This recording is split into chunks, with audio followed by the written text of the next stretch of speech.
નમસ્કાર બાળકો, આપણે બધાએ મીઠું તો બધા સાંભળ્યું છે કે દરિયા કિનારે મીઠું બને, પણ આ સુરેન્દ્રનગર જિલ્લાનું આ જે ખારાકોટા ગામ છે ત્યાં તમે જુઓ કે એ લોકો મીઠું કેવી રીતના બનાવે છે.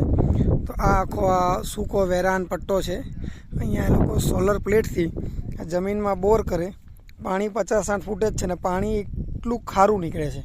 હવે આ લોકો આ ખારું પાણી નીકળે છે અને એ લોકો પાઇપ પડે, તમે જોશો કે આ પાઇપલાઇન જાય છે.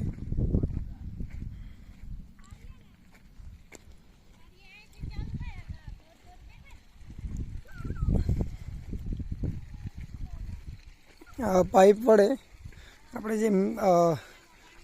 જે કહીએ મીઠાના અગરિયા એવા આ રીતના અહીંયાની ભાષામાં આ લોકોને પાટા કહે. આવા ચોરસ પાટામાં આ લોકો પાણી ભરી લેશે. અહીંયા જો આ જે ખારું પાણી છે એને લોકો આ રીતના આખા કેંડા ભરી લેશે. પછી એક કેંડામાંથી બીજામાં જાય, બીજામાં ત્રીજામાં જાય, અને આ પાણી એટલું ખારું છે કે છેલ્લે તમે જોશો કે આ રીતનું અહીંયા મીઠું જોવા મળે છે. સુકાય ને આ જો આ નમક આપણું આ પ્રોસેસ છે મીઠું બનવાની.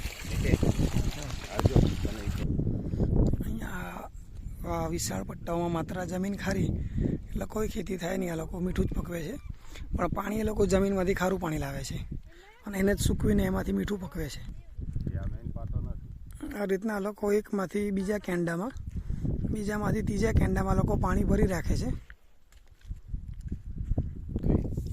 અહીંયા તમે જુઓ એનું છેલ્લો પેલો ક્યારો છે, એમાં અહીંયા મીઠું જોવા મળે છે. જો આવ્યું હા, અને આ પાણીનું બાષ્પીભવન થઈ જશે. હા, લાવો ને બેન મીઠું જરાક. હા, જો અહીંયા આપણે જે મીઠું ઝીણું ખાઈએ છીએ આ પેલું ગાંગડા મીઠું, મતલબ મોટું મીઠું આવ્યું. હા, આમાં આ લોકો રોજ પેલું આપણે જેમ દાંતરડું આવ્યું કોઈક 3 દંતારી ફેરવે એટલે એના ગાંગડા રોજ મોટા થયા કરે. હવે જો તમે આ જોશો કે આ પાણીમાં મીઠું ઓગળતું નથી, કેમ કે આપણે વિજ્ઞાનમાં આવે કે આ પાણી એટલું બધું ખારું છે કે એમાં મીઠું ઓગળી શકતું જ નથી એમ. એટલે દરિયા સિવાય પણ મીઠું પકાવવાની આ રીત છે અહીંયા સુરેન્દ્રનગર જિલ્લો ખારાકોટોમાં.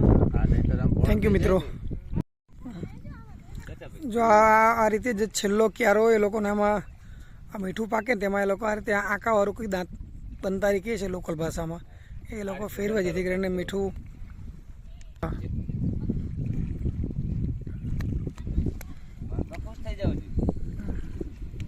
આપણે જે સૌથી સસ્તું મીઠું ખાઈએ છીએ ને મહેનત જુઓ કેટલી ભારી છે તે. અને આ પેલું આખું મીઠું છે.